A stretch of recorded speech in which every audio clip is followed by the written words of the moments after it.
ఈరోజు అనంతపురం అర్బన్ నియోజకవర్గంలో 1,93,00,000 రూపాయలతో ఓహెచ్ఎస్ఆర్ అయితేమి, అలాగే ఇక్కడ ఉండే మోటార్స్ అయితే, బోర్వెల్స్ అయితే ఇవన్నీ కంప్లీట్ చేయడం జరిగింది. దానిలో భాగంగా ఈరోజు ఓపెనింగ్ చేయడం జరిగింది. మా ముఖ్యమంత్రి నారా చంద్రబాబు నాయుడు గారి ఆదేశాల మేరకు, మా యువ నాయకుడు నారా లోకేష్ గారి సూచనల మేరకు, మా ఉప ముఖ్యమంత్రి పవన్ కళ్యాణ్ సూచనల మేరకు ఈ కార్యక్రమాలు చేపట్టడం జరిగింది. ముఖ్యంగా గత 5 ఏళ్లలో కనీసం ఈ నేషనల్ పార్కును అయితేమి, అలాగే నేషనల్ శిల్పారామంలో అయితేమి కనీసం ఎక్కడే కానీ ₹1 డెవలప్మెంట్ కార్యక్రమాలు కానీ నుంచి 2024 వరకు ఎక్కడే కానీ డెవలప్మెంట్ కార్యక్రమం కానీ, కనీసం చెట్లు ఇక్కడ గతంలో పక్షులు అయితేమి, అలాగే కుందే పిల్లలు అయితే ఇవన్నీ ఇక్కడ ఉండేటివి, అలాంటి ఒక్కడి కానీ లేకోకుండా 5 ఏళ్ల కాలంలో నిర్వీర్యం చేసి ఈ పార్కుని నాశనం చేసి పడేశారు.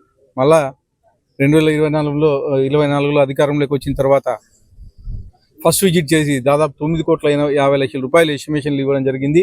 దానిలో భాగంగా ఒక్కొక్కటి ఇక్కడ అభివృద్ధి కార్యక్రమాలు చేసుకుంటూ పోతున్నాం. దానిలో ముఖ్యంగా చెట్లకి వాటర్ ఫెసిలిటీ తక్కువ ఉందని చెప్పేసి ఫస్ట్ ఇక్కడ దాదాపు 2.5 lakh KL సంపు నిర్మించడం జరిగింది.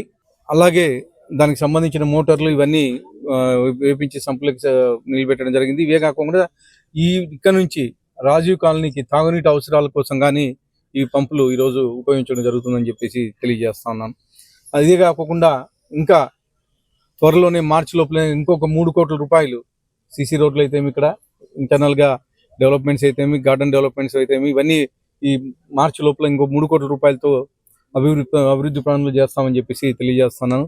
ముఖ్యంగా గత 5 ఏళ్లలో ఈ శిల్పారామం ఒక్కటే కాదు, ఎక్కడ చూసినా రాష్ట్రంలోనే జగన్మోహన్ రెడ్డి ఈ వ్యవస్థల్ని నాశనం పెట్టించేస్తే మళ్ళీ ఈ సంవత్సరం ఉన్న కాలంలోనే ఈ వ్యవస్థలను గాడిలోకి తీసుకొస్తున్నాం.